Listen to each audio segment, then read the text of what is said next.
How do supply chain forecasting methods actually work?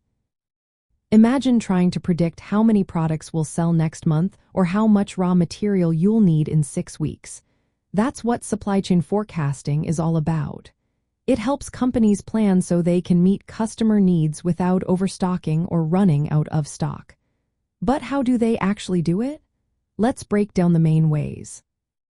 First, there are quantitative forecasting methods. These are based on numbers and data from the past. They use math models to make predictions. For example, the moving average method looks at the demand over a set number of past periods, like the last 3 months, and calculates the average. This smooths out short-term ups and downs. It's simple but doesn't handle seasonal changes well.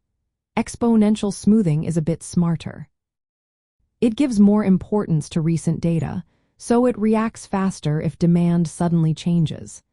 Adaptive smoothing takes it further by adjusting itself based on how accurate its previous forecasts were, making it more flexible.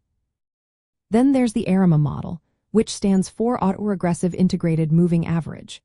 It's a complex statistical method that looks at past demand and the differences between data points to forecast future demand. It works well with data that has trends or seasonal patterns. For long-term planning, companies sometimes use the multiple aggregation prediction algorithm. It combines forecasts from different levels of data, like weekly and monthly, to improve accuracy. Regression analysis is another tool that examines how demand relates to other factors, like price changes or marketing campaigns. If demand tends to rise when prices drop, the model can include that to make better predictions. Moving beyond numbers, some forecasts relying on expert judgment. These qualitative methods involve market research, surveys, or panels of specialists. They're useful when there isn't enough historical data, like for new products or in rapidly changing markets.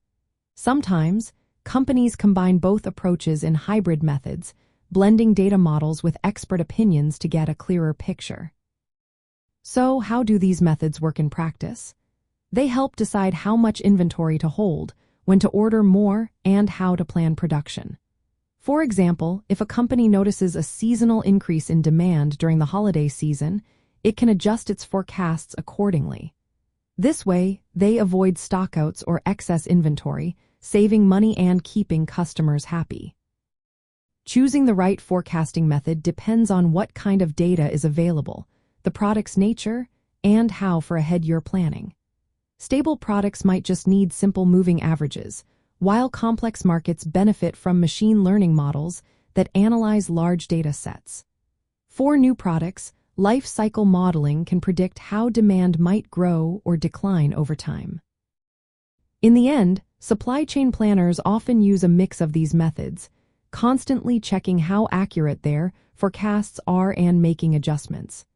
This ongoing process helps companies stay flexible, reduce costs, and better serve their customers.